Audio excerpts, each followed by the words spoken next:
बताओ कोई doubt? Properties clear है? एग्जांपल्स क्लियर है?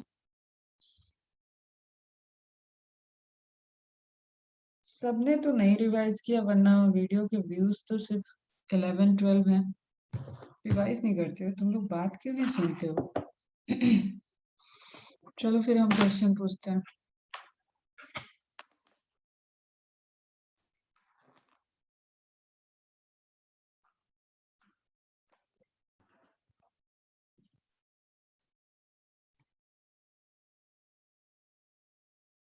ग्लाइकोसिडिक बॉन्ड में कराती हूँ रिपीट। बताओ, in which case you have said the glucose is D-glucose or L-glucose? What is the condition of D-glucose and L-glucose?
चलो reply करो, फास्ट रिप्लाई करो पूरे 5th क्वेश्चन के।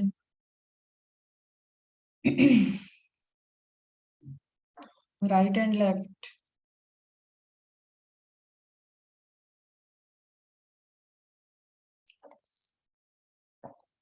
ओके,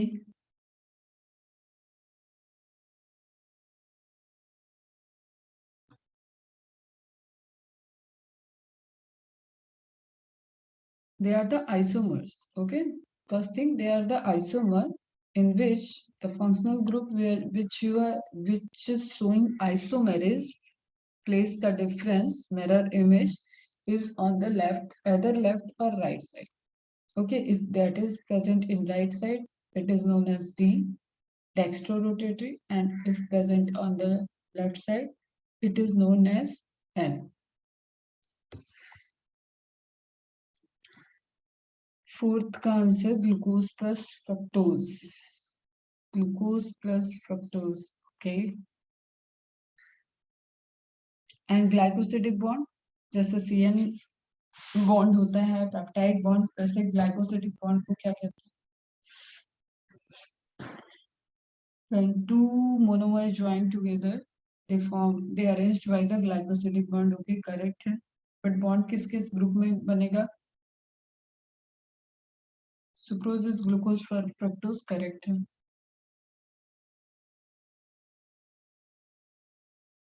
COC बॉन्ड बोलते हैं, COC bond. Alpha when CH2H and OH are in different plane. Okay, very good Ira, COC bond correct है। And beta when CH2H and OH are present in same plane. Okay.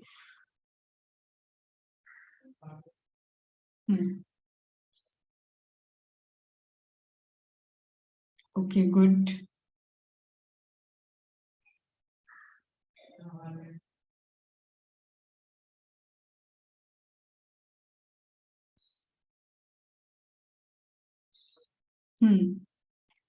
And glycosidic bond is COC bond.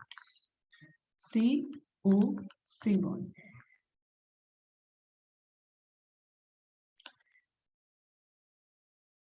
Okay, good, very good, beta. Chalo, first I will revise the formation of glycosidic bond. Correct है बेटा। एक quick revision देखते हैं COC bond कैसे बन रहा है। Clear. हमारे पास दो मॉलिक्यूल होने चाहिए, दैट इज द रिक्वायरमेंट। दोनों मोनोमर है। ओके। एक first molecule A and second molecule B. Okay, अब हमें फोकस ये करना है कि हमें जो रिएक्टिव ग्रुप होता है that is hydroxyl group, OH group. Okay, तो देखो ओएच ग्रुप कहाँ है, दोनों एक प्लेन में आएंगे पास, क्योंकि जब ये रिएक्शन होगा एक्वस मीडियम होगा, एक्वस मीडियम होगा तो ये लीनियर नहीं रहेगा, ये साइक्लिक कन्वर्जन कर देगा। What is the process conversion of linear to cyclic? What is the process?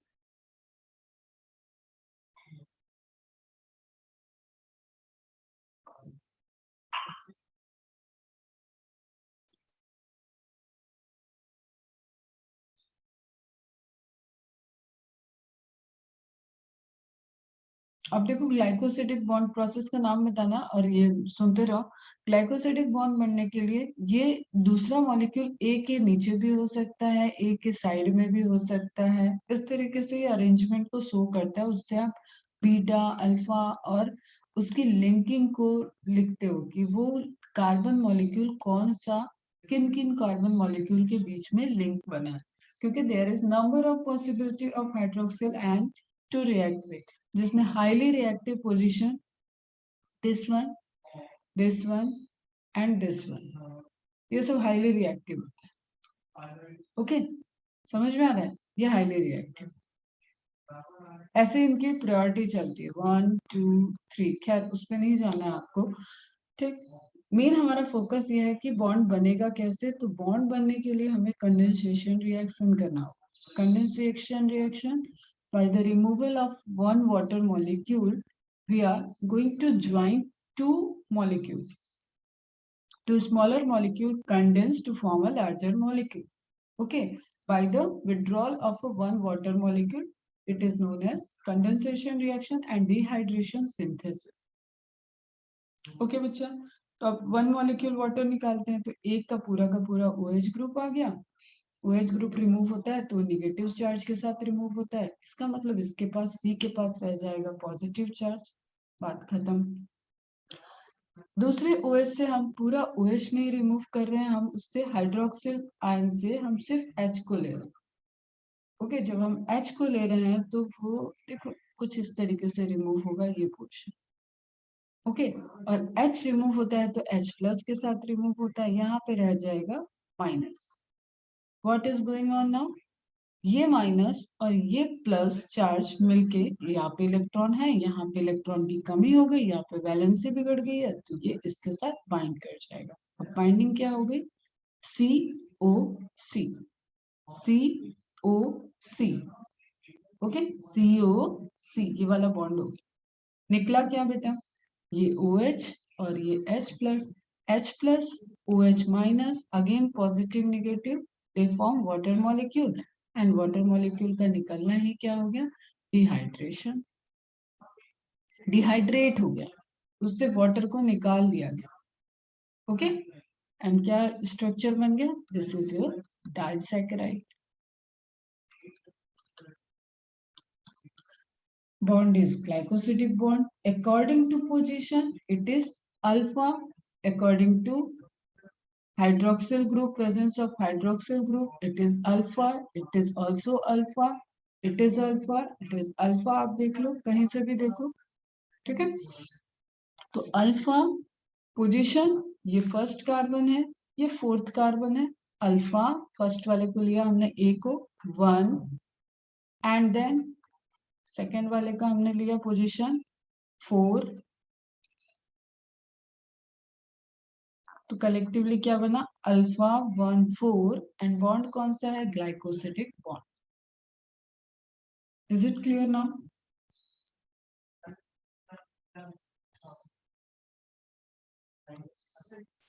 Clear है? कोई क्वेरी है तो पूछो फटाफट।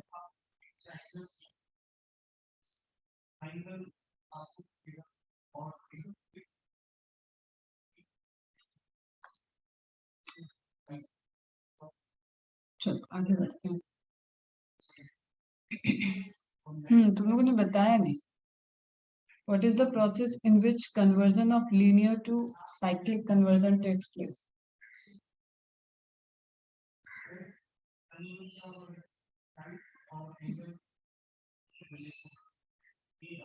म्यूटा रोटेशन बताया ना बेटा, म्यूटा रोटेशन। चलो आगे बात करते हैं फटाफट।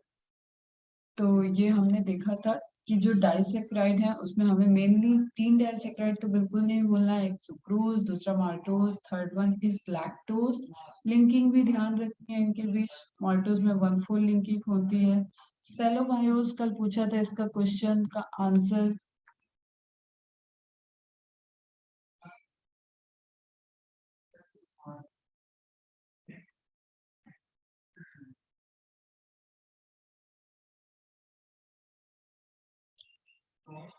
cellulose is the condition when cellulose undergoes digestion, cellulose की हाइड्रोलिसिस होती है और दो दो ग्लूकोज बाइंड रह जाए, मतलब कंप्लीटली मोनोमर नहीं बने, two glucose. Cellulose is the polymer of glucose, and when only two glucose remaining, then the structure is known as cellobiose. Yes, correct.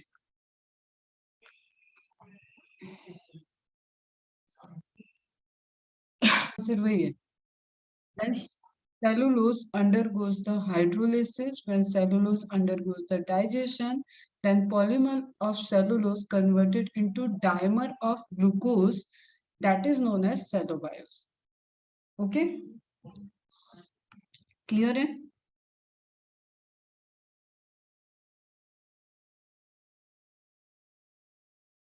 ठीक है, बीटा होता है वहां पे, बीटा ग्लूकोज। बीटा ग्लूकोज को हम लोग डाइजेस्ट नहीं कर पाते, एक इन्फॉर्मेशन ये भी याद रखना।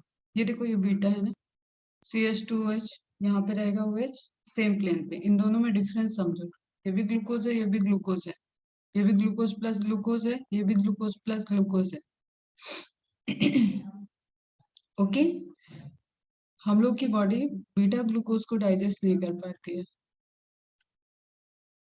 चलो माल्टोज हो गया, सुक्रोज, और क्या क्वेश्चन था इसमें? चलो क्लियर। तो डाइसेक्राइड हो गया, मोनोसेक्राइड हो गया, मोनोसेक्राइड के डेरिवेटिव हो गए, इतना पोर्शन हुआ कार्बोहाइड्रेट में सिंपलेस्ट तरफ से। Is it clear? नाउ ट्राइसेक्राइड, ट्राइसेक्राइड की आपको ज्यादा इंफॉर्मेशन नहीं देखनी है, सिर्फ यही समझो कि monomer plus monomer plus monomer. तो एक ट्राइसेक्राइड आपको याद रखना है, raffinose, that is made up of 3 different kind of monomers which is glucose, galactose and fructose. ठीक है, 2 are aldolase and 1 are ketose. ये जितनी बात मैं बोलती हूँ ये तुम्हें समझ में आती है ना, तुरंत रिकॉल होना चाहिए। ग्लूकोज क्या है? एल्डोलेज। क्यों मैम ने बोला? एल्डिहाइड ग्रुप होता है। फ्रक्टोज क्यों बोला कीटोज? क्योंकि इंटरचेन में कीटो ग्रुप प्रेजेंट होगा। तो glucose, galactose, fructose, when they form together, two glycosidic bond form between glucose and galactose and fructose, and the structure is known as a trisaccharide। 3 sugar आ गया इसमें, trisaccharide raffinose. Very very important question, और कुछ नहीं पढ़ना है यहाँ पे। Raffinose, it is found in sugar beet, example याद रख।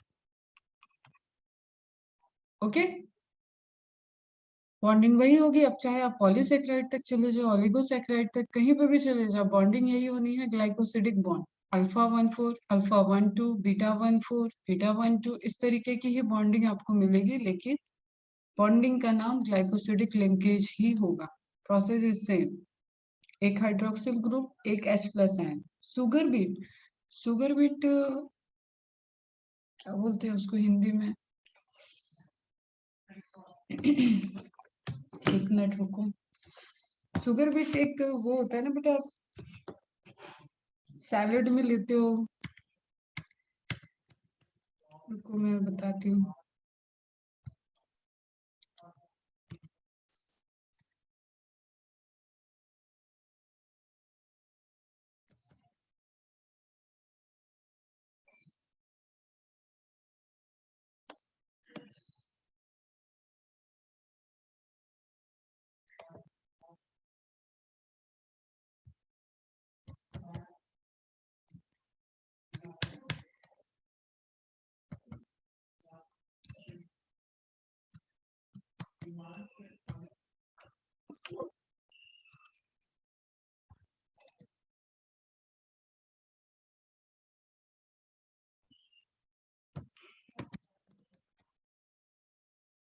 यार लास्ट ईयर बताया तो था मुझे बच्चों ने कि वो यहाँ पे क्या कहते हैं।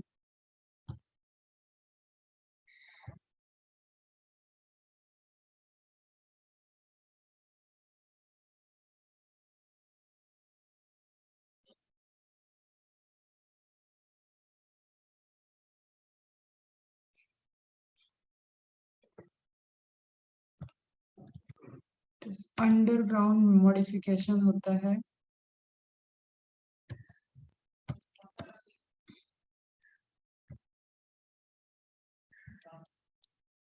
देखो ये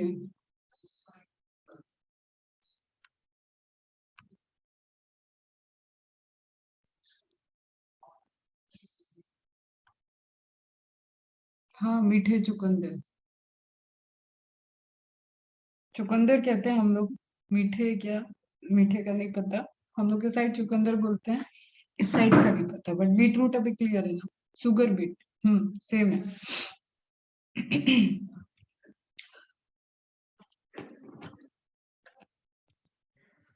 चलो, अब आपको ये बहुत एक नॉलेज बेस्ड भी इंफॉर्मेशन रहनी चाहिए, क्योंकि जब आप कार्बोहाइड्रेट्स पढ़ते हो और उसमें आप सिंपल कार्बोहाइड्रेट्स को देखते हो तो they are related to sweetness. Okay, polysaccharides को आप देखते हो तो ठीक है, स्वीटनेस की बात नहीं होती है, ओलिगोसैकेराइड का कुछ अलग ही फंक्शन होता है। But when you are talking about the simple sugar, they are just related to sweetness. Okay, that's why वहां पे एक स्वीटनिंग इंडेक्स होता है, जो कि हम किसके रेफरेंस में देखते हैं? सुक्रोज को, टेबल शुगर को हम लेते हैं आइडियल। ओके, आइडियल, इसके रेफरेंस में यू कैन रिलेट, क्योंकि इससे सभी लोगों ने फेस किया हुआ है, इसको सबने टेस्ट किया हुआ है, सब इसको जानते हैं कि व्हाट इज टेबल शुगर, या आपके घर में जो शुगर यूज हो रही है, जो चीनी आप बोलते हो, दैट इज सुक्रोज। ओके बच्चा, तो इसका रेफरेंस स्वीटनिंग इंडेक्स हमने रख लिया 100। अब यू कैन रिलेट कि 100 के कंपेयर में माल्टोस का कितना है, 32। तो you can have an idea कि किस तरीके से उसका स्वीटनिंग इंडेक्स होगा, कितना स्वीट वो होगा। सेम वे में लैक्टोज, जैसे मैंने बोला कि जब आप प्योर दूध लेते हो तभी आपको ये स्वीटनेस फील होगी, लैक्टोज की वजह से उसमें जो स्वीटनेस है। तो ऑब्वियसली वो बहुत ज्यादा मीठा नहीं होगा। Sweetening index you can relate 116। Okay, glucose 70, glucose का पाउडर भी आपने यूज किया होगा, देखा होगा किसी को यूज करते हुए, जो ग्लूकॉन डी वगैरह लेते हैं। Fructose 170, these are present sugar, ये फ्रूट शुगर होती है, आपके फ्रूट्स में जो शुगर प्रेजेंट है दैट इज फ्रक्टोज। जब आप एप्पल खाते हो, जब आप बनाना खा रहे हो, जो ये फ्रूट आप ले रहे हो, तो उसमें जो शुगर, मीठा सा एक स्वाद आ रहा है। ठीक है, कच्चे आम का अलग स्वाद है, खट्टा होता है। पका हुआ आम आपने पहले प्लास्टिड के पॉइंट ऑफ व्यू से भी देखा था कि कलर का कन्वर्जन होता है, सेम भी वहां पे केमिकल कन्वर्जन्स भी होते हैं। एंड एक पके हुए आम में फ्रक्टोज का फॉर्मेशन होने लगता है, दैट्स वाई पके हुए फल आपको मीठे लगते हैं। तो यू कैन रिलेट।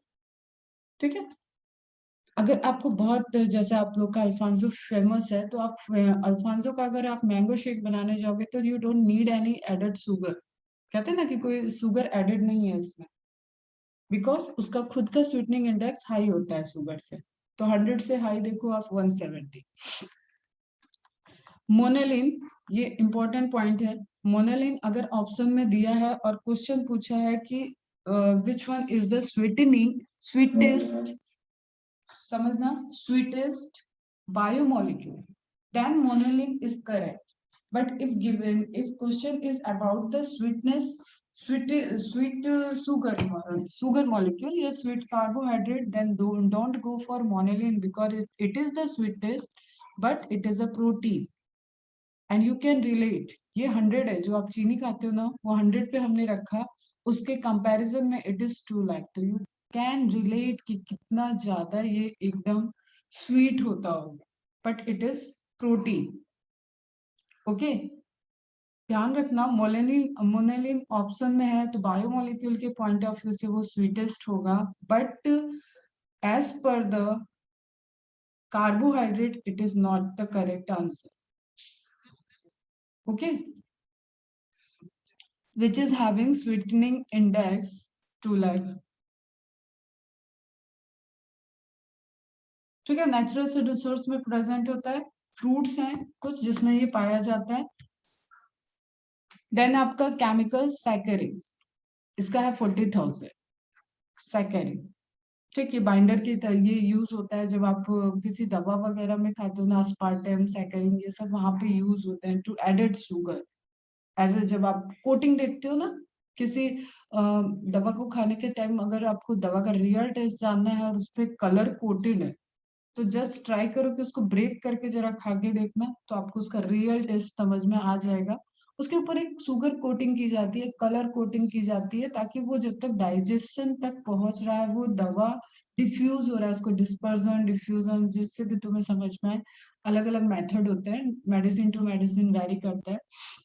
जब तक वो आपके बक्कल कैविटी से अंदर एंटर कर रहा है तो आपको उसका रियल टेस्ट आए ना, और that is not the place कि यहाँ पे वो दवा डिफ्यूज हो जाए। ओरल कैविटी में उसको डिफ्यूज नहीं होना होता है, इसलिए उसको कोट करके तब तक का प्रोटेक्शन दिया जाता है कि वो हमारे जो एलिमेंट्री कैनाल की लेयर है, म्यूकस है, जो सिक्रीशन है, उससे बचते हुए धीरे धीरे डिजेनरेट होते हुए वो अपने टारगेट साइट तक पहुंच के फिर वो फंक्शन करे।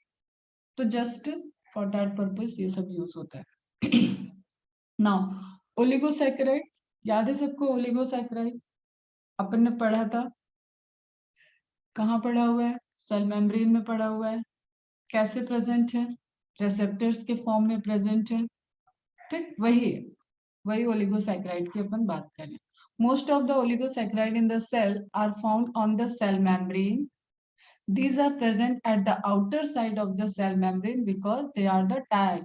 ठीक है, मैंने बताया था कि आपके घर पे जैसे आप नंबर प्लेट, नेम प्लेट कहीं पे भी कुछ लगाते हो तो आप ऐसा लगाते हो कि वो दिखे। तो दिखने वाला सरफेस सेल का कौन सा है? Outer surface of plasma membrane. ठीक है, कोई मॉलिक्यूल है, कोई सेल है, वो देख रही है इसको तो वो इस साइड से देखेगी। क्लियर? इस साइड से देखेगी तो दिखने वाले सरफेस पे प्रेजेंट रहेगा, outer side of the cell membrane. That is the asymmetric even present in the outer membrane and inner membrane. Differences भी यही है। This behaves like a name tag. Sucrose non reducing sugar and maltose lactose reducing sugar. अब ये क्या term होता है? इसमें फिर से थोड़ी केमिस्ट्री आएगी, इसको शॉर्ट में आपको समझना है कि जो आप CHO ग्रुप, एल्डिहाइड ग्रुप और कीटोन ग्रुप की बात कर रहे हो, ये ग्रुप्स जो है वो फ्री है for the reaction. They are free. Clear? कब फ्री रहेंगे? जब वो साइक्लिक नहीं रहेगा तभी फ्री रहने के चांसेस हैं। इसका मतलब ये प्रॉपर्टी आपको बहुत बड़े सुगर्स में नहीं दिखेगी, मोनोसैकेराइड पॉलीसैकेराइड में नहीं दिखेगी, ओलिगोसैकेराइड में नहीं दिखेगी। ये मेनली मोनोसैकेराइड की प्रॉपर्टी होती है एंड डाइसैकेराइड की प्रॉपर्टी होती है। ओके, आपको सिर्फ ये समझना है कि CHO और C डबल बॉन्ड O वाला ग्रुप जो है वो फ्री है फॉर द रिड्यूस। वो रिएक्शन के लिए फ्री है, रिडक्शन रिएक्शन के लिए फ्री है। तो वो शुगर क्या हो जाएगी? रिड्यूसिंग शुगर हो जाएगी। नहीं फ्री है तो शुगर क्या हो जाएगी? नॉन रिड्यूसिंग शुगर हो जाएगी। ओके, तो सुक्रोज जो होता है,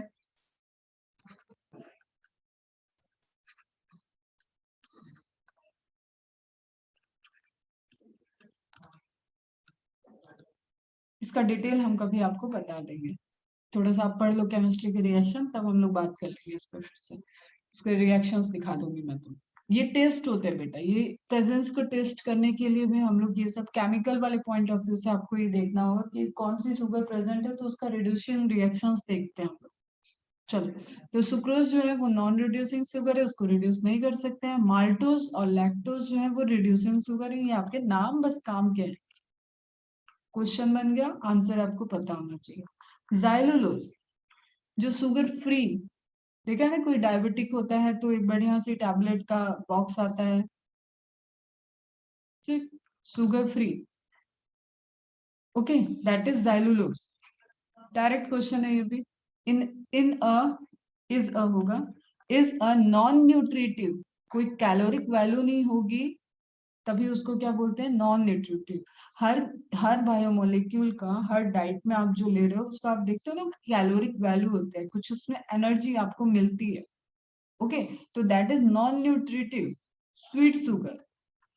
मीठा रहेगा, नॉन न्यूट्रिटिव है क्योंकि हमें चाहिए ही नहीं ना, डायबिटिक है ऑलरेडी बंदा जिसको दे रहे हैं हम, शुगर फ्री जिसको यूज करा रहे हैं, तो that structure is not sucrose, that is not fructose, that is xylulose. It is not having any calories. पूछा हुआ क्वेश्चन है, एम्स वगैरह में कोई पूछा हुआ है, क्लियर। जिपमर एक एग्जाम होता है तो वहां आता था, बीएचयू पीएमटी में भी आया हुआ क्वेश्चन है, और नीट में तो आ ही जाएगा, आते ही रहता है। Now extra points note down करने, आपको ये सारे पॉइंट्स नोट डाउन होने चाहिए। अब देखो तुम्हें कुछ कुछ सुने लगेंगे, कुछ कुछ रिलेटेड लगेंगे, क्योंकि पढ़ाई है, सेल चैप्टर पढ़ लिया है, तो अब ऐसे ही रिलेटेड वर्ड आएंगे, जैसे ओलिगोसैकेराइड देखा आपने, क्लियर। सुक्रोज का भी नाम आपने सुना था, स्टोरेज फूड में आप कुछ चीजें सुनते हो, वैसे ही देखो यहाँ पे एरिथ्रोज, लिग्निन आपने सुना था। Erythrose is a raw material, मतलब इंग्रेडिएंट है फॉर्मेशन ऑफ लिग्निन का, lignified cell wall. Anthocyanin pigment है, ये भी नाम सुना हुआ है। टायरोसिन अमाइनो एसिड है। Phenyl alanine amino acids. तो इन अमाइनो एसिड के सिंथेसिस के लिए एरिथ्रो सुगर जो है दैट इज द प्रिकर्सर और रॉ मटेरियल। ठीक है, थोड़ा सा तुम लोगों की जब कैचिंग पावर बढ़ जाएगी ना, तो तुम्हें एक मैं और मैजिक बताऊंगी कि everything is form from the glucose. हर कुछ जो है वो ग्लूकोज से ही रिलेटेड कन्वर्जन और रिएक्शंस के बाद बना हुआ है। तो इतने सारे रिएक्शंस है ना, इतने सारे रिएक्शन और इतना मॉडिफिकेशन है कि वो किस पाथवे में जाएगा, ठीक है, किस तरफ जाएगा। उसी तरीके से आप देखो यहाँ पे एक मॉडिफाइड सुगर एरिथ्रोज है, जिसको आप कह रहे हो कि this is the raw material, मतलब इसको आप पाथवे में ये एंटर करेगा, तो other it form the lignin और इट फॉर्म द एंथोसाइनिन और it form the even amino acids. ठीक है, तो अमाइनो एसिड के सिंथेसिस, अमाइनो एसिड जो कि अभी आपको मैम पढ़ा रही है कि these are the monomer of protein, but आप एक लिंक समझना, this is the beauty of biochemistry actually, इसमें आपको अभी बहुत एंटर नहीं करना है वरना उलझ जाओ, क्लियर। जब एंटर करने की उम्र आएगी तब एंटर करना। तो ब्यूटी ऑफ बायोकेमिस्ट्री आपको दिख रहा है कि आप जो अमाइनो एसिड मोनोमर पढ़ रहे थे वो तो खुद कहीं ना कहीं किसी शुगर से फॉर्म हुआ है, इसलिए मिक्स नहीं करना, जिस तरीके से हम बता रहे हैं उसी तरीके से बस सुन लो। तो tyrosine amino acid, phenylalanine amino acid, दोनों किस तरीके के अमाइनो एसिड है, याद है क्या कुछ? Which type of amino acids are they? Tyrosine and phenylalanine. Which type of amino acid? Acidic, aliphatic, basic, aromatic. Which type of amino acids? Very good. Yes, aromatic. Correct है, आ गया। थोड़ा सा amino acids के नाम याद रहने चाहिए बेटा, कैटेगरी वाइज। राइबोज, राइबोज कितनी बार सुन लिया। Ribose is a component of ATP, adenosine triphosphate, NADP, NAD, FAD, क्या होता है आता जाएगा धीरे धीरे, ठीक है। And RNA. Galactose is a component of agar agar culture medium, ये डबल बार आएगा बेटा, अगार अगार, ठीक है। एल्गी पढ़ाएंगे तो वहां पे भी आएगा ये, अभी बस आप इतना याद रखो। ये galactose is a component of agar agar culture medium. Culture मतलब आर्टिफिशियली आप लेबोरेटरी में एक फ्रूट मीडियम, एक आप इस तरीके से समझो कि न्यूट्रिटिव मीडियम प्रोवाइड कर रहे हो for the culturing microbes. Culturing microbes, colony, bacteria, ठीक है, फंजाई, अलग अलग उनके मीडियम होते हैं। तो माइक्रोब्स का फेवरेट एक मीडियम होता है अगार अगार। हम लोग फटाफट अगार अगार की प्लेट बनाते थे, एक एक दिन में 100 प्लेट बना देते थे, और पूरे वीक उस पर टेस्टिंग करते रहो, उसमें अलग अलग माइक्रोब्स को ग्रो किया, पिक किया, और उनकी एनालिसिस किया, कितना प्रेजेंट है कितना नहीं प्रेजेंट है, ये सारी चीजों की एनालिसिस करते थे। क्यों? क्योंकि ये क्या हो गया, उनका फेवरेट फूड हो गया। तो वो फूड खाने के लिए, तो वहां पे फूड मिल रहा है तो वो ग्रो करेंगे, मल्टीप्लाई करेंगे, फ्यूजन करेंगे, ठीक है। तो इस तरीके का मीडियम दिया जाता है ताकि आप आर्टिफिशियली लेबोरेटरी में कल्चर करो। Is it clear? तो अगार अगार के सोर्सेज एल्गी होती है, वहां पे हम फिर से बात करेंगे। अगार अगार जेली, जो आप लोग जेली वगैरह खाते हो, जैम खाते हो, उसमें भी अगार अगार यूज होता है। यहाँ तो खत्म हो गया अपना सिंपल वाला पोर्शन और ओलिगोसैकेराइड। पॉलीसेक्राइड्स अलग से पढ़ेंगे जब हम मैक्रोमोलिक्यूल्स को पढ़ेंगे। ये पोर्शन हम कहाँ पढ़ रहे हैं? They are the below the 1000 Daltons and they are present in retentate, sorry, filtrate. Okay, lipid retentate में आएगा। लिपिड को except lipid below 1000 dalton molecular weight molecules present in filtrate, उनकी लिस्टिंग हम देख रहे हैं। उसमें अमाइनो एसिड्स हो गए, पेप्टाइड बॉन्ड का फॉर्मेशन हो गया। देन वहां पे क्योंकि कोई भी रेंज ऐसा नहीं होता है जिसमें आपको इतना छोटा प्रोटीन मिल जाए, इसलिए आपने उसमें रेंज नहीं देखे। अमाइनो एसिड की बात कर ली, पेप्टाइड बॉन्ड के फॉर्मेशन की बात कर ली, ना उसका हायर वर्जन डायरेक्ट प्रोटीन होगा। ठीक है, कार्बोहाइड्रेट में रेंज है, कार्बोहाइड्रेट सिंपल है, कॉम्प्लेक्स है। एक यूनिट भी कार्बोहाइड्रेट की मोनोसैकेराइड कहलाती है। मोनोसैकेराइड का भी एग्जिस्टेंस है एंड फंक्शन है, वो वहां पे आपको फिल्ट्रेट में मिला है, एसिड सॉल्युबल पूल में मिला, उसकी एनालिसिस कर ली, फिर उसके बॉन्डिंग बना के डाइसैकेराइड देख लिया, और बॉन्डिंग बना के ट्राइसैकेराइड का भी एग्जांपल देखा, एंड ओलिगोसैकेराइड भी पढ़ लिया, और सर्टेन एक्स्ट्रा पॉइंट्स भी देखे, बॉन्डिंग देखी, प्रॉपर्टी को समझा, फंक्शनल ग्रुप को समझा, रोटेशन को समझा। ये सारी चीजें अपनी कवर हो गई हैं। अब रह क्या गया है कार्बोहाइड्रेट वाले पोर्शन से? पॉलीसेक्राइड। व्हाई? क्योंकि पॉलीसेक्राइड्स आर द मैक्रोमोलिक्यूल। तो माइक्रोमोलिक्यूल अपने कवर, जिसमें अप टू 10 सुगर मॉलिक्यूल की यूनिट आ सकती है। Is it clear? और कभी भी 10, 40, 15 इस तरीके के रेंज से आपकी प्रोटीन नहीं बनते। Protein is a long polypeptide और वो मैक्रोमोलिक्यूल में ही आएंगे। क्लियर है बच्चों? चलो अब नेक्स्ट अपन देखेंगे लिपिड्स। तो लिपिड्स कहाँ है? एसिड सॉल्युबल पूल में है या एसिड इनसॉल्युबल पूल में है? First question, it is present in acid soluble pool और in acid insoluble pool?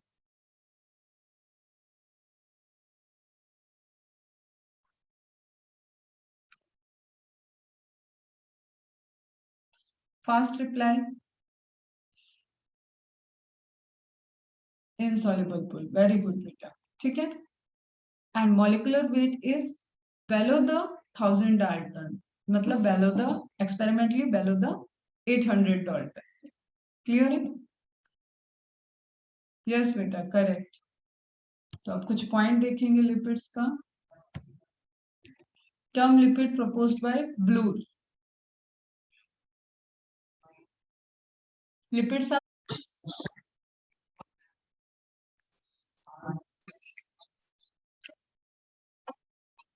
Screen is visible?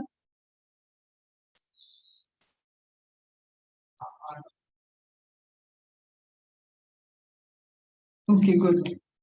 तो जनरल लिपिड की कैरेक्टरिस्टिक्स के लिए मैंने तुम्हें एक आइडेंटिफिकेशन के लिए बताया जनरल कि C H and O when it is present in 1:2:1 that is carbohydrate, CHO he present होंगे, लेकिन CH is much higher than the O। ठीक है, ऑक्सीजन कम होगा एंड CH मतलब हाइड्रोकार्बन की चेन काफी लंबी होगी, उस कंडीशन में आप मॉलिक्यूल को बोलते हो लिपिड।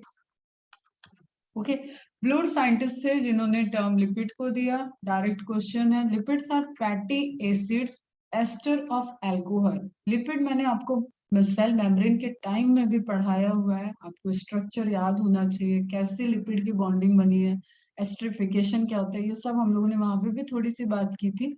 यहाँ पे बायोमोलिक्यूल के रेस्पेक्ट से देखेंगे। तो लिपिड्स बनाने के लिए हमने ग्लिसरॉल और फैटी एसिड को लिया था। ग्लिसरॉल ऑल लगा, अभी हमने शुगर अल्कोहलिक शुगर में भी एग्जांपल देखा था ग्लिसरॉल का। ठीक है, तो एकदम माइंड में सेट होना चाहिए, बोलते ही याद होना चाहिए, क्लिक। तो ऑल जब आप देख रहे हो मतलब इट यूज्ड अल्कोहल ग्रुप। तो अल्कोहल में glycerol and fatty acid they join together to form the ester bond and ester linkage. जैसे वहां पे पेप्टाइड बॉन्ड था, फिर ग्लाइकोसिडिक बॉन्ड आया, now what come? Ester linkage. ठीक है, तो एस्ट्रिफिकेशन होता है। रिएक्शन देखेंगे, अगेन प्रोसेस वही है, dehydration, synthesis, condensation, reaction. Just wait, ठीक है, बताते हो।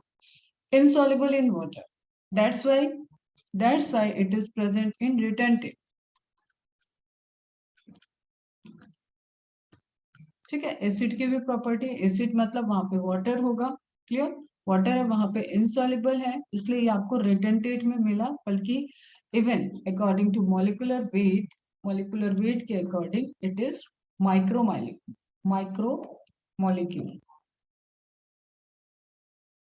ओके बेटा, गिवन इंफॉर्मेशन है, I just repeat to keep your final, कहते हैं ना कि सेट हो जाए एकदम mind. Okay, soluble in organic solvent, लेकिन ऑर्गेनिक सॉल्वेंट में सॉल्युबल हो सकता है, होता है।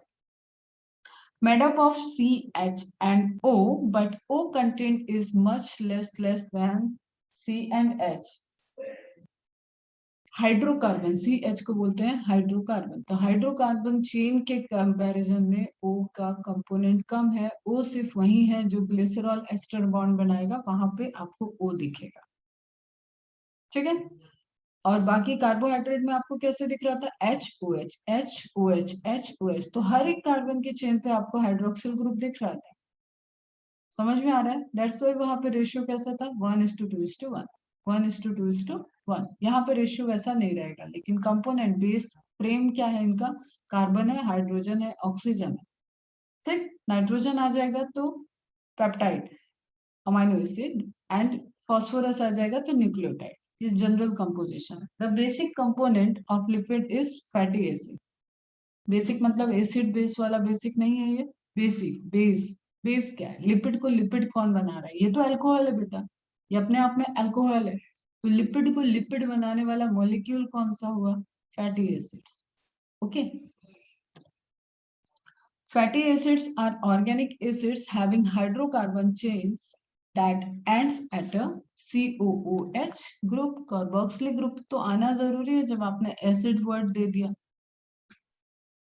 ठीक है। अमाइनो एसिड में COH आ गया, फैटी एसिड में COH आएगा, तो एक ऐसी लॉन्ग हाइड्रोकार्बन की चेन जो एंड करेगी टर्मिनल एंड पे COH को बेयर करेगी, बस हमारा काम खत्म। हमें तो यही चाहिए बेटा, हमें एक OH ग्रुप चाहिए और एक हाइड्रोजन आयन मिल जाए, हमें वाटर निकाल देना है और हमारा एस्टरिफिकेशन हो जाएगा। तो यहाँ पे जो प्रोसेस होगी इसमें देखो, इसमें सबसे नोटिसेबल चीज ये है कि ग्लिसरॉल का एक मॉलिक्यूल एंड फैटी एसिड की 3 चेन, फैटी एसिड की 3 chain, 3 chains of fatty acid binds with the one molecule of glycerol, then at a resultant triglyceride is formed. Okay, अभी ये एक आपको दिख रही है पाल्मेटिक एसिड का एग्जांपल है ये बेटा, ठीक है, ग्लिसरॉल है और फैटी एसिड, उसके बाद यहाँ पे एस्टरिफिकेशन होगा, डिहाइड्रेशन सिंथेसिस हो जाएगा, वाटर मॉलिक्यूल निकलेगा। अब देखो तुम यहाँ पे H और OH को निकाले तो फिर से वही कॉन्सेप्ट, यहाँ पे माइनस आएगा, यहाँ पे प्लस, इन दोनों के बीच में एस्टरिफिकेशन हो जाएगा and this is known as ester bond. Okay, इसको ग्लाइकोसिडिक बॉन्ड नहीं बोलना। When an alcohol ol group, देखो ये बेटा ऑल है ना, ग्लिसरॉल OH OH OH, ये COH, तो ये जो है ये अल्कोहलिक OH जो है ये H को डोनेट कर देगा, अल्कोहल H को डोनेट कर देगा, L को देगा, एंड उस केस में जो बॉन्ड बनती है that bond is ester bond.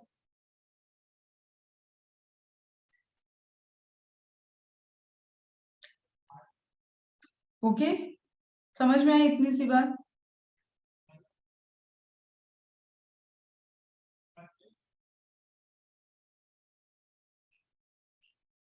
इसको आप नोटिफिकेशन में अगर लिखोगे, हम केमिस्ट्री के पॉइंट ऑफ व्यू से आपको लिखा दे एस्टर बॉन्ड, तो आर हो गया वेरिएबल, हाइड्रोकार्बन हो जाएगा, अल्काइल भी ग्रुप हो सकता है, व्हाटएवर वेरिएबल होते हैं, एंड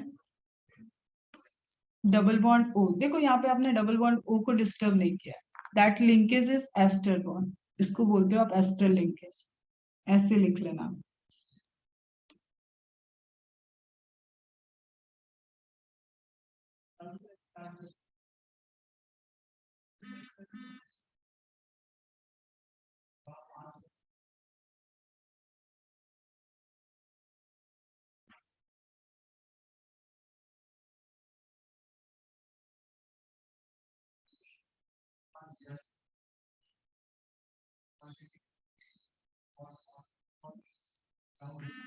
देखो इसका मैं तुम्हें एक नोट्स दे देती हूँ, लिखना। They are characterized by a carbon. ये इंपॉर्टेंट है तुम्हारे, किस तरीके से मैं समझाऊं उसके लिए डिफरेंस तुम्हें क्लियर रहना चाहिए, ग्लाइकोसिडिक में मत ले जाना इसको, बस a carbon bound to bound to three other atoms, three other atoms in which a single bond to a carbon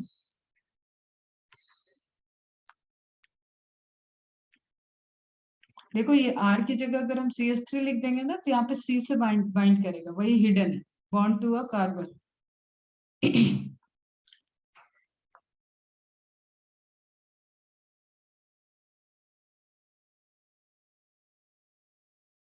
ठीक है, अ डबल बॉन्ड, एक सिंगल बॉन्ड हो गया आपका, अ डबल बॉन्ड किससे के साथ है, ऑक्सीजन के साथ, अ डबल बॉन्ड। ये पूरा आपको पढ़ाया जाएगा बेटा केमिस्ट्री में, मैं सिर्फ आपको डिफरेंस रहे इसलिए लिखवा दे रही हूँ, टू एन ऑक्सीजन, क्योंकि बच्चे कंफ्यूज हो जाते हैं, व्हाट इज एस्टरिफिकेशन, पूरी प्रोसेस आपको पढ़ाई जाएगी, ऑक्सीजन। ठीक है, and again a singly bounded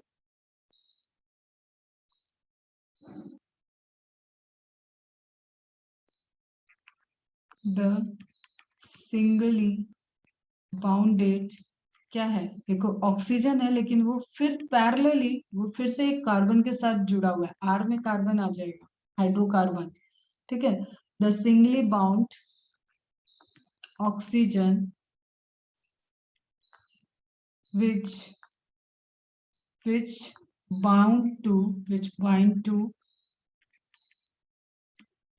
bound लिख लो ज्यादा अच्छा है क्योंकि बाइंडिंग हो चुकी होगी, which bound to another carbon,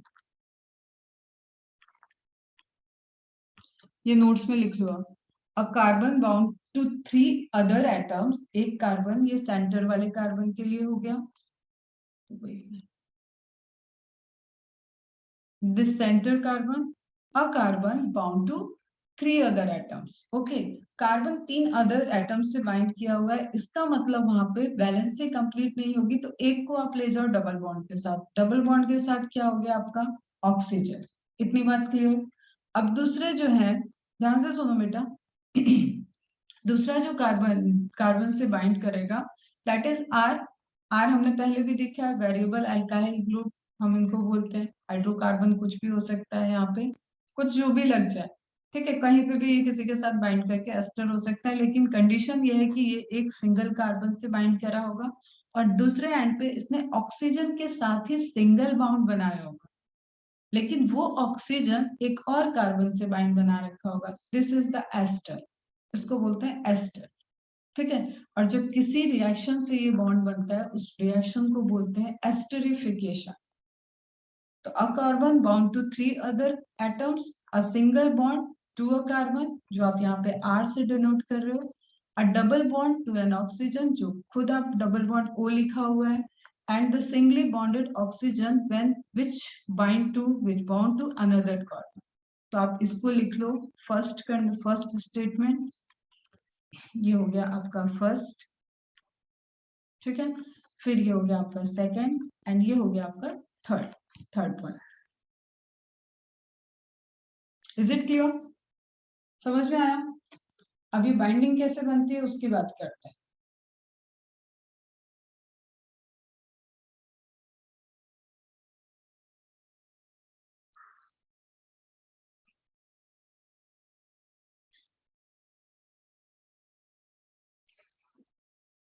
इसको रिप्रेजेंट ऐसे करते हैं, आप देखो इसको डायरेक्ट आप लिख लोगे तो ये हो जाता है RCOOR डैश, यही लिखा हुआ है यहाँ पे, बॉन्डिंग को ओपन करके हमने ऐसे शो किया है, तो इसका जनरल रिप्रेजेंटेशन एस्टर का क्या होता है, RCOOR।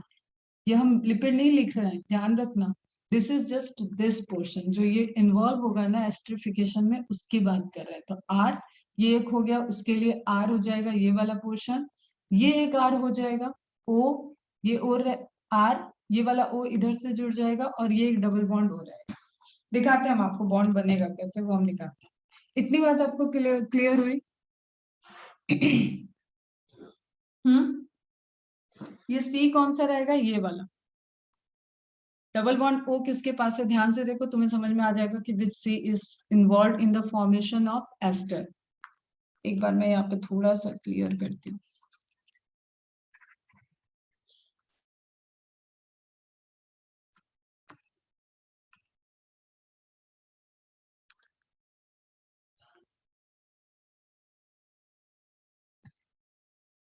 एक्सप्लेन अगेन, बिल्कुल सुनो ध्यान से। अभी हम दो मॉलिक्यूल को ज्वाइंट करने जा रहे हैं। यहाँ पे लिपिड्स का ऐसा नहीं होता है कि आप लिपिड्स के मोनोमर को ज्वाइंट करोगे और उससे पॉलीमर ऑफ लिपिड बने, इस तरीके के स्ट्रक्चर आपको नहीं देखने को मिलेंगे। लिपिड्स आर माइक्रो मॉलिक्यूल, यहाँ पे पॉलीमर नहीं होगा, जस्ट वो लिपिड लिपिड क्यों बनेगा, that is the variation of fatty acid chain.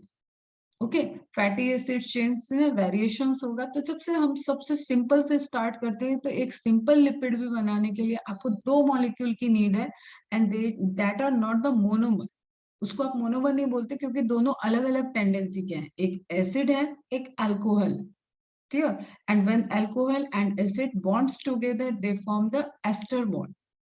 फिर मैंने एस्टर बॉन्ड बताया। एस्टर बॉन्ड ऐसा कार्बन है, ऐसी बॉन्ड है जो एक ऐसे कार्बन के इन्वॉल्वमेंट से बनेगी जिस कार्बन में एक आपका फ्री कार्बन, एक कार्बन की बॉन्डिंग सिंगल बॉन्ड से कार्बन के साथ होगी, एक कार्बन उसी वही कार्बन तीन अलग ग्रुप से बाइंड है। ठीक है, एक हो गया आपका सिंगल कार्बन वाला, एंड दूसरा हो गया आपका डबल बॉन्ड विद ऑक्सीजन वाला, and third with oxygen single bond oxygen. और ऑक्सीजन को अपनी वैलेंसी पूरी करनी है, तो वो फिर से एक कार्बन के साथ अटैच्ड होगा। तो यू कैन सी इट, ऐसे भी कर सकते हो इसको आप, बट वो कभी ऐसे सिंगल कार्बन नहीं रहेगा, इसलिए हम आर लिख रहे हैं। ठीक है, ये भी कह सकते हो। Is it clear now? अब बॉन्ड बनेगा कैसे, उसके लिए वेट करो। फैटी एसिड्स को लाते हैं, जोड़ते हैं, डिहाइड्रेशन सिंथेसिस करते हैं। चलो ठीक, ये हो गया आपका एसिटल लिंकेज। अब मैं डायरेक्ट यहाँ पे आ जाती तो आप घूमते रहते कि ये बन कैसे रहा है। वाटर कैसे निकलना है वो समझ में आया हमें प्रीवियस इमेज से। एक फैटी एसिड की चेन आई, एक वाटर मॉलिक्यूल निकलेगा। एक सिंपल लिपिड बनाने के लिए ट्राइग्लिसराइड बोलते हैं उसको, प्लाज्मा मेम्ब्रेन के टाइम में भी पढ़ाया बेटा। फिर डेरिवेटिव में मैंने फॉस्फोलिपिड पढ़ाया था, एक एसिड को हटा के फॉस्फेट ग्रुप जोड़ा था, तो वहां पे फॉस्फो एसिड बन गया, फॉस्फोलिपिड बना था। याद आ रहा है कुछ? क्लियर? तो उसी चीज को आप यहाँ पे दोबारा देख लो। एक वाटर मॉलिक्यूल कैसे निकल रहा है, OH plus H plus, dehydration synthesis, and जो रिजल्टेंट बॉन्ड बनेगा आपका that is the ester bond, और you can say it ester linkage. तो ये मॉलिक्यूल आपका हो गया glycerol plus 3 fatty acid chain. 3 fatty acid chains बिल्कुल मत भूलना बेटा।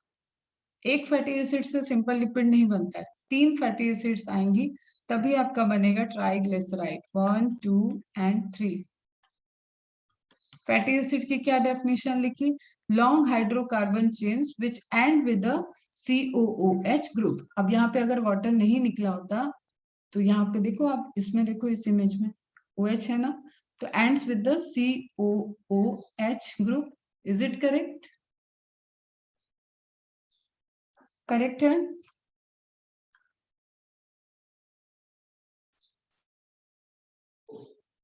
बेटा एकदम अटेंटिव होके सुनो।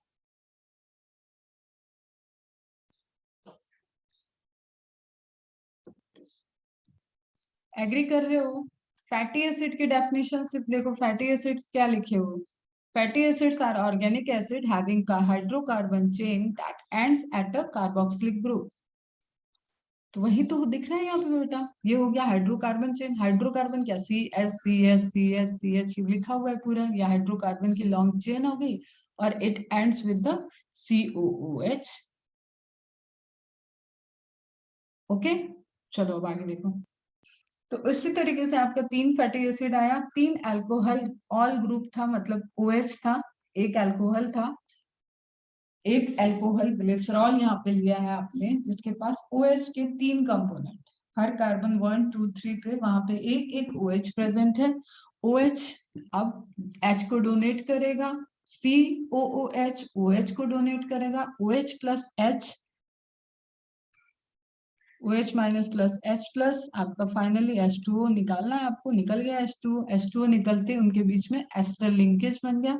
एस्टर लिंकेज 3 बनेंगे, वाटर मॉलिक्यूल 3 निकलेंगे, एंड तब जाके आपका सबसे सिंपल फैटी एसिड्स या लिपिड बोल लो, फैटी एसिड और लिपिड एक दूसरे के साइनोनिम की तरह भी यूज होता है। तो फैट मॉलिक्यूल बनेगा, that is try acyl glycerol, try acyl glyceraldehyde भी बोलते हैं, डेरिवेशन हो जाएगा यहाँ पे। Is it clear? समझ में आई ये बात? अब ये आ गया आपका प्लाज्मा मेम्ब्रेन वाला, ये ऑलरेडी आपने देखा हुआ है। Okay, any confusion? बहुत सिंपल तरीके से एकदम धीरे धीरे स्लो स्पीड में हम ये इसलिए बता रहे हैं ताकि ये आपके माइंड में सेट हो जाए। इसी की बिल्डिंग्स बनानी है आगे जाके आप, तो base should be clear.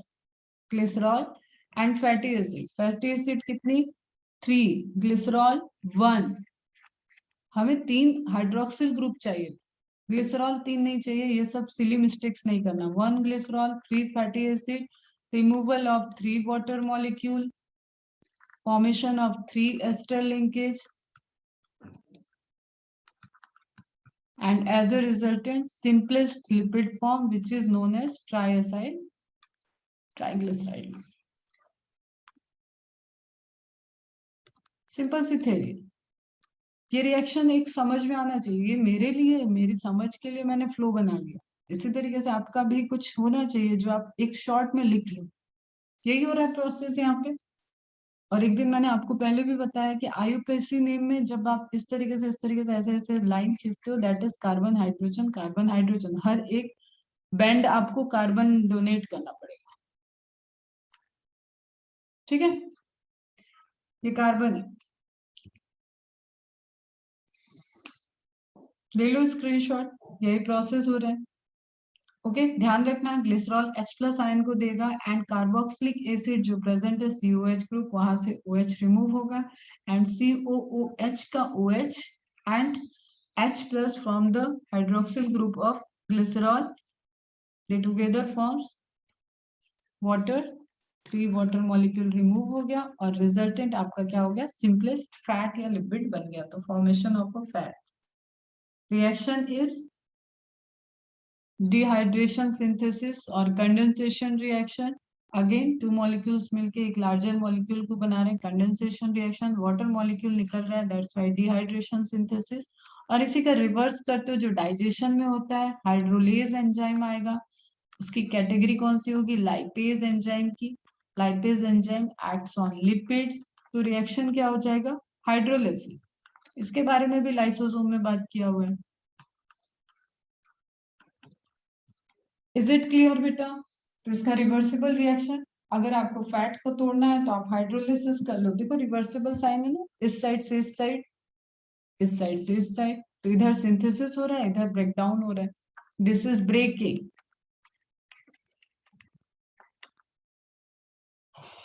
Okay, in presence of water, जैसे यहाँ वाटर निकल रहा है तो आप वाटर को ऐड कर रहे हो, देखो एडिशन है ना, तो in presence of water, addition of water, hydro, hydro add हुआ, water means hydro, hydro add हुआ, लाइसिस हो गया मॉलिक्यूल का, ब्रेक डाउन हो गया, and it converts into its simplest component, तो फैटी एसिड और ग्लिसरॉल आपको वापस मिल जाए। ओके, फिर अपन ने बात की थी एक सैचुरेटेड एंड अनसैचुरेटेड की।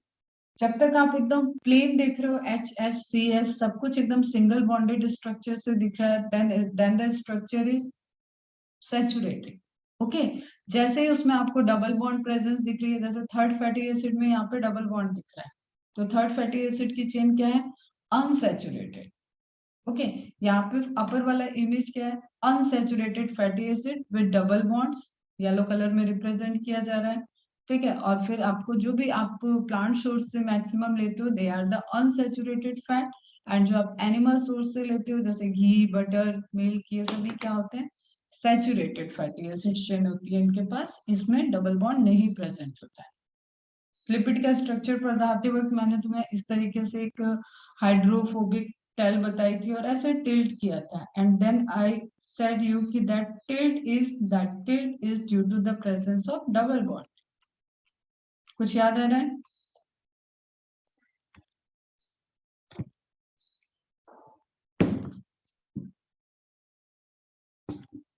This is amphipathic nature of lipid molecule. एक हाइड्रोफोबिक एंड होगा, एक हाइड्रोफिलिक होगा। हाइड्रोफिलिक हेड होता है, हाइड्रोफोबिक टेल होता है। इसको सेव करने के लिए, वाटर से सेव करने के लिए आपका जो स्ट्रक्चर है लिपिड लेयर का वो इस तरीके से है, बाई लिपिड लेयर दोनों साइड में। हाइड्रोफिलिक हेड जो है वो वाटर को फेस करेगा और हाइड्रोफोबिक को सेव करके वो इनर साइड में रखेगा। तो बेटा उसी को देखो, अब आप अपने सराउंडिंग में देखो, जो भी आप देखो, जैसे रिफाइंड ऑयल वगैरह देखो जो यूज हो रहा है फॉर द कुकिंग प्रोसेस, आप वेजिटेबल ऑयल्स जो यूज कर रहे हो वो सभी आपको रूम टेम्परेचर पे लिक्विड के फॉर्म में दिखते हैं। लेकिन घी घी में आपको वेरिएशन दिखेगा, अगर ठंड पड़ रही होगी तो वो जम जाएगा, और नहीं पड़ रही होगी तो वो आपको मेल्टेड फॉर्म में भी या सेमी मेल्टेड फॉर्म में दिख जाएगा किचन में। ठीक है, लेकिन अगर आपने उसको स्टोर किया, आप रिफाइंड ऑयल को जरा स्टोर करना फ्रिज में, तो भी वो आपको फ्रीज होता हुआ नहीं दिखेगा, वो जमेगा नहीं। ठीक है, लेकिन ये आपको नीचे वाले सेक्शन, आप फ्रीजर में मत रख देना वहां पे फिर वाटर मॉलिक्यूल की लेयर बन जम जाएगी बेटा फ्रीजर में, तो आपको वो जमा हुआ फील आएगा, बट ऑयल नहीं जमेगा। फिर आप इसको देखो, बटर को देखो, अमूल बटर लाते होगे, वो आपको फेस फॉर्म में दिखता है। तो सिंपल क्वेश्चंस है, सैचुरेटेड और अनसैचुरेटेड लिपिड से आपके डेली यूज से पूछा जाता है, तो एक कॉमन से उसकी जनरल इंफॉर्मेशन रखना याद कि जो प्लांट सोर्सेज से हैं दैट आर द अनसैचुरेटेड, वो लिक्विड के फॉर्म में देखेंगे, रूम टेम्परेचर पे रहता है, नॉर्मल टेम्परेचर पे वो लिक्विड के फॉर्म में प्रेजेंट रहेंगे। And saturated fatty acid, saturated lipid बोलो, फैट बोलो, सब यूज होता है बेटा इंटरचेंजेबल। तो उस केस में आपको क्या दिखेगा, वो सॉलिडिफाइड स्टेट में दिखेगा।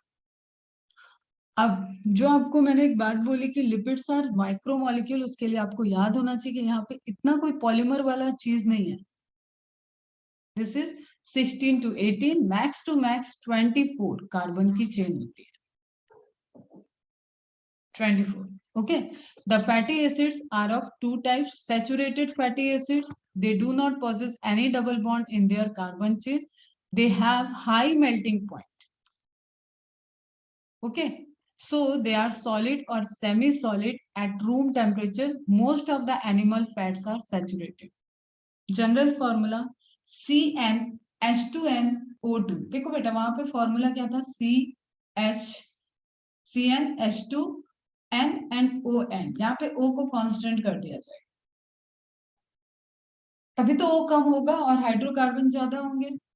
ठीक है, और हर कार्बन पे आपको हाइड्रोजन ऐड करना है, तो कार्बन से ज्यादा हाइड्रोजन होगा, देख लो सिंपल, एक कार्बन पे दो दो हाइड्रोजन चल रहे हैं, तो कार्बन से ज्यादा हाइड्रोजन। ठीक है, ऑक्सीजन से ज्यादा कार्बन, कार्बन से ज्यादा हाइड्रोजन, मतलब ऑक्सीजन से ज्यादा कार्बन और हाइड्रोजन दोनों, that structure is known as lipid. तो जनरल फॉर्मूला क्या हो गया इसका, CnH2nO2, किसका, सैचुरेटेड फैटी एसिड्स का, दिस वन।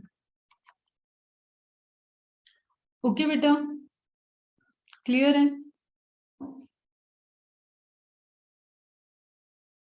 ओके, दो एग्जांपल आपको याद रखना है जो एनसीईआरटी में भी दिया हुआ है, that is palmitic acid and stearic acid. Formula भी याद होना चाहिए, C16H32O2, यही देखो है ना, CnH2nO2, N की वैल्यू 16, तो H कितना हो गया 32, 16 2 जा 32, C कितना हो गया 16 direct, CnH2nO2, formula is here, N is equal to 16, then it is,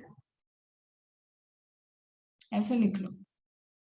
steric acid again N is equal to 18 है। अब आई थिंक सबको समझ में आ गया होगा ये बात, 18 2 जा 36, तो C18H36O2, क्लियर है? ओलिक एसिड ऐसे ही हो जाएगा। और मैंने तुम्हें बताया एसिड को अगर आयनिक फॉर्म में लिखते हो तो जैसे मैलेट का नाम लिया था मैंने, ऑक्सलेट का नाम लिया था, उसी तरीके से पाल्मिटिक एसिड को आप आयनिक फॉर्म में लिख रहे हो तो पाल्मिटेट हो गया। स्टेरिक एसिड को आयनिक फॉर्म, ये आयन में कन्वर्ट हो गया, COOH, COOH is in the form of COO minus, then इक की जगह एट यूज करते हो आप, सफिक्स इक की जगह एट यूज करते हो। ये कुछ सिंपल सिंपल चीज में जो मैं बताती हूँ ना बेटा, ये एकदम तुम्हें गांठ बांध लो, इसका कोई एक्सेप्शन, मतलब इसको कुछ कोई डिनाई नहीं करेगा कि कोई केमिस्ट्री में आपको अलग से पढ़ाएगा।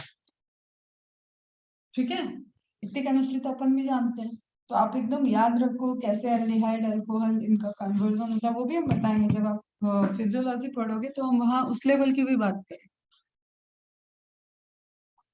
तो पाल्मिटिक एसिड लिखा है, फॉर्मूला वही होगा, सिर्फ आप COOH कर दोगे इसको तो ये हो जाएगा आपका पाल्मिटिक एसिड। यहाँ पे H लिख दोगे तो ये हो जाएगा स्टेरिक एसिड, यहाँ पे H लिख दोगे तो ये हो जाएगा oleic acid, but it is in ionic form in formula, that's why oleate, stearate and palmitate. Carbon, oleate और स्टेरेट 18 कार्बन के होते हैं। अब देखो फिर से वही बात है, नंबरिंग 1 2 3, तो उस पर अपन नहीं जाते हैं, टाइम पास होगा फालतू। क्लियर, आपके जो काम की चीज है that is number of carbon and structure. अब एक चीज आपको यहाँ पे और ध्यान रखनी है कि ओलिएट जो है दैट इज द अनसैचुरेटेड, उसके पास डबल बॉन्ड है, कितनी, एक, ज्यादा मेहनत नहीं करनी है, दैट्स वाई एक टिल्ट आपको यहाँ पे शो हो गया। Is it clear?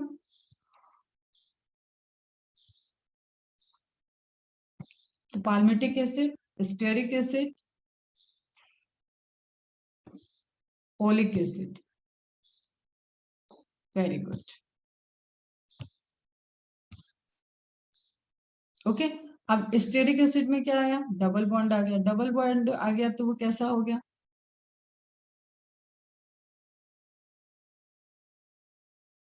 Double bond नहीं होगा स्टेरिक, ओलिक एसिड में डबल बॉन्ड है ना, हाँ।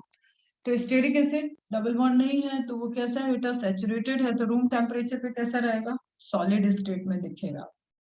ठीक है, तो सैचुरेटेड फैटी एसिड्स में आप एग्जांपल देख लो, unsaturated fatty acid, this possess one or more double bonds in their carbon chain, one or more double bond, एक भी आ गया तो वो अनसैचुरेटेड हो गया, उसके पास पॉसिबिलिटी है कि अभी वो और हाइड्रोजन को कैरी कर सकता है, just break the double bond and add the hydrogen, that is the unsaturation.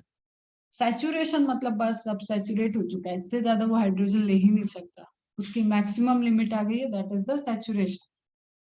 तो unsaturated fatty acids possess one or more double bonds in their carbon chain, COH group की बात नहीं हो रही है, कार्बन, हाइड्रोकार्बन की जो फैटी एसिड की चेन है ना आपका, उन चेन में कहीं ना कहीं डबल बॉन्ड प्रेजेंट होगा। They have low melting point, melting point इनका लो होगा, मेल्टिंग पॉइंट, बॉइलिंग पॉइंट ये तो समझ में आता होगा ना सबको, so they are liquid at room temperature, low melting point है मतलब रूम टेम्परेचर पे भी वो मेल्ट ही पोजिशन में रहता है। Okay, most of the plant fat, ये वाला पैरामीटर एक आप सेट कर लो, आज ही माइंड में ये ध्यान में रहना चाहिए, और आप अपने डेली रूटीन में ऑब्जर्व करो, चले जाओ थोड़ा सा उठ के किचन में चले जाना एंड देखना आपके किचन में अनसैचुरेटेड और सैचुरेटेड फैट रखे हुए हैं क्या, then observe them, room temperature पे छोड़ देना। Most of the plants are unsaturated. ठीक है, जनरल फॉर्मूला, अब ये फॉर्मूला रहना चाहिए, CnH2n minus 2xO2 where x is equal to, क्योंकि आपको यहाँ पे क्या लाना है बेटा, डबल बॉन्ड, और डबल बॉन्ड नहीं है इसका मतलब हाइड्रोजन ज्यादा है, डबल बॉन्ड है मतलब वहां से हाइड्रोजन रिमूव हो गया है और उसके बीच में डबल बॉन्ड हो गया, यही तो हो रहा है ना बेटा, या तो C डबल बॉन्ड C होगा या तो C सिंगल बॉन्ड C होगा, तो C सिंगल बॉन्ड देख लो, तुम समझ लो हर चीज को, कुछ रटने की जरूरत नहीं है, H H H H H H, ये हो गया ऊपर वाले का स्ट्रक्चर। ठीक है, ये 1 2 3 4 H H H H, अब एक डबल बॉन्ड आने से कितने हाइड्रोजन मॉलिक्यूल का लॉस हो गया, दो हाइड्रोजन मॉलिक्यूल का लॉस हो गया, वही लिखा है यहाँ पे, रटना है क्या कुछ, समझे। देखो कलर हम चेंज करके बताते हैं, अगर डबल बॉन्ड आया तो एक हाइड्रोजन यहाँ से गया, एक हाइड्रोजन यहाँ से गया और इसके बीच में डबल बॉन्ड हो गया। तो 2n minus 2x where x is equal to number of double bond and double bond is present in unsaturated fatty acid. That's why it is known as unsaturated. Simple. Link में चलो एकदम. और oxygen तो वैसे ही constant है, oxygen से तो मतलब ही नहीं अपने को, ऑक्सीजन वहीं पे प्रेजेंट है. COOH. COOH बोलते ही वक्त आपको 2 ऑक्सीजन आ रहे हैं. क्लियर है? क्रिस्टल क्लियर होना चाहिए. Is it crystal clear? Crystal clear है तो सी लिखो, क्लियर है तो सी लिखो, भूलोगे नहीं कभी अगर ये है. और आज के आज इसको फिर से रिवाइज कर लेना. जो ऑनलाइन लेक्चर देख रहे हैं वो भी एक बार बैठ जाएंगे, पढ़ लेंगे, काम आएंगी ये चीजें. ये कोई नीट क्वालिफाई करने के लिए नहीं कर रहे हो आप. तो डबल बॉन्ड अब आप देखो यहाँ पे रिफाइंड ऑयल जैसे जार वगैरह में रखा रहता है किचन में, वही है उसको. Exam very good. Double C है मोस्ट ऑफ द स्टूडेंट का. और टिल्ट वाला फिनोमेना आपको समझ में आ गया. जैसे डबल बॉन्ड होगा तो वहां पे फाइव एक लंगड़ा लंगड़ा बन जाएगा. ठीक है, उसका पैर टेढ़ा हो जाएगा. सिंपल सी, जिस तरीके से समझ में आए. अब ओलिक एसिड बेटा फिगर वहां पे कंपैरेटिव दिया था, उसी को ध्यान में रखना आप. 18 मॉलिक्यूल का दिया हुआ था. हाइड्रोजन कम हो जाएंगे, क्यों? क्योंकि 2x माइनस वाला फॉर्मूला लग जाएगा O2. अब ये आप खुद से कैलकुलेट करके देख लेना, ऐसे ही टाइम पास कर लेना, थोड़ा सा मैथ्स प्रैक्टिस हो जाएगी. छोटी सी मैथ्स है, कुछ है नहीं. जनरल फॉर्मूला से इनके फॉर्मूले निकाल लेना. जो पूछे जाते हैं वही लिपिड के, फैटी एसिड लिपिड के नाम यहाँ पे दिया हुआ है. Oleic acid, linoleic acid, linolenic acid and arachidonic acid. Palmitic acid, stearic acid, इतना आपको याद रखना है. Okay. Now types of lipid की बात करो तो देखो, जैसे आप टाइप्स ऑफ लिपिड में एक आपने देखा हुआ है ना, डेरिवेटिव, या आप ऐड कर दिए. डेरिवेटिव में आपने कोई मॉलिक्यूल को ऐड कर दिया तो आपका बन गया था फॉस्फोलिपिड. देखो कहीं लिखा होगा. Even you heard about the glycolipid too. ठीक है, sugar plus lipid, carbohydrate plus lipid is glycolipid. तो सुगर, कार्बोहाइड्रेट, एक कंपाउंड और उसमें ऐड हो गया, कॉन्जुगेटेड हो गया, कॉन्जुगेटेड लिपिड्स. ओके, समझ में आ रहा है? तो कल इसको देखेंगे थोड़ा सा डिटेल में. अभी बस आप एक ओवरव्यू समझ लो. सिंपल लिपिड सिर्फ फैटी एसिड और ग्लिसरॉल होंगे, जो अभी अभी आपने खत्म किया. That is the simple lipid. Cutin की लेयर, सुबेरिन की लेयर, सब सुना हुआ है. वैक्स डिपोजिशन, क्यूटिकल की लेयर जो फॉर्म होती है, ठीक है, तो उसको बोलते हैं आप क्यूटीन से बनी हुई लेयर है. That is simple lipid. कुछ नहीं है वहां पे. हाइड्रोकार्बन की चेन है, फैटी एसिड्स हैं, एसिडिक ग्रुप है, and then ester bond form हुआ है ग्लिसरॉल के साथ. There are variation. वेरिएशन कहाँ होगा बेटा? जब ग्लिसरॉल आ गया और एसिड आ गया तो इसका कांस्टेंट रीजन ये वाला है जहां पे आपका एस्टर बॉन्ड बन रहा था, ये कांस्टेंट हो गया. तो वेरिएशन कहाँ होगा? अब मेरे इतने समझदार बच्चे हो, वेरिएशन कहाँ हो जाएगा? फैटी एसिड की चेन में. समझे? तो that is simple lipids and their variation. Compound आपने इसी फैटी एसिड से हटा दो और कुछ और ऐड कर दो. This possesses additional group besides fatty acids and glycerol. ये भी होंगे, लेकिन इनके साथ कुछ एडिशनल आ गया. फॉस्फेट आ गया, ये रिमूव किया हमने और फॉस्फेट ऐड कर दिया, फॉस्फोलिपिड बन गया. कार्बोहाइड्रेट आ गया, ग्लाइकोलिपिड बन जाएगा. प्रोटीन आ गया, प्रोटीन बन जाएगा, लिपोप्रोटीन बोलते हैं. Lipid plus protein. Derivative of lipid, यहां से कुछ डिराइव्ड हो जाए, सिंपल लिपिड से कुछ डिराइव्ड हो जाए, चेंज हो जाए, तो टर्पीन, स्टेरॉल्स, हॉर्मोन्स वाले में आ जाते हैं. स्टेरॉइडल हार्मोन आप बोलते हो, वो सब. कोलेस्ट्रॉल आप यहाँ पे देखोगे, और कोलेस्ट्रॉल का भी एक ग्लिम्स आपने प्लाज्मा मेम्ब्रेन में पढ़ा हुआ है. ओके बच्चा, तो कल करते हैं इससे आगे continue, and then nucleic acid कल ही स्टार्ट हो जाएगा. ठीक है, यहाँ तक किसी को कुछ पूछना है? दोबारा ऐड हो गई है लाइन. ये रिंग याद आ रही है? अच्छा, कोई इस रिंग का नाम बताओ, चलो उसको चॉकलेट मिलेगा. Again this is chocolate question. Chocolate होता है, चॉकोलेट होता है ना, चॉकोलेट. किसी को याद है ये रिंग? रिंग का नाम बता बेटा पूरा। कोलेस्ट्रॉल है वो तो ठीक है।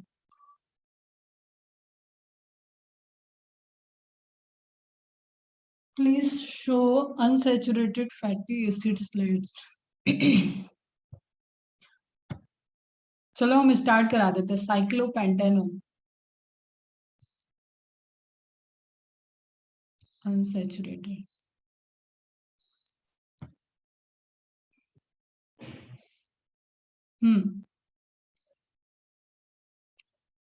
चलो टाइम ओवर हो रहा है। दैट रिंग इज साइक्लोपेंटेनो पर हाइड्रो। अब बता दो। चलो देख लो फेनेन 3। साइक्लोपेंटेनो पर हाइड्रो फेनेन 3। चलो bye bye, take care, have a nice day. पढ़ो खूब अच्छे से पढ़ो, कोई डाउट हो तो पूछना फिर। एमसीक्यूज भी सॉल्व करना, कार्बोहाइड्रेट के और लिपिड के एमसीक्यूज सॉल्व करना। बाय बच्चे।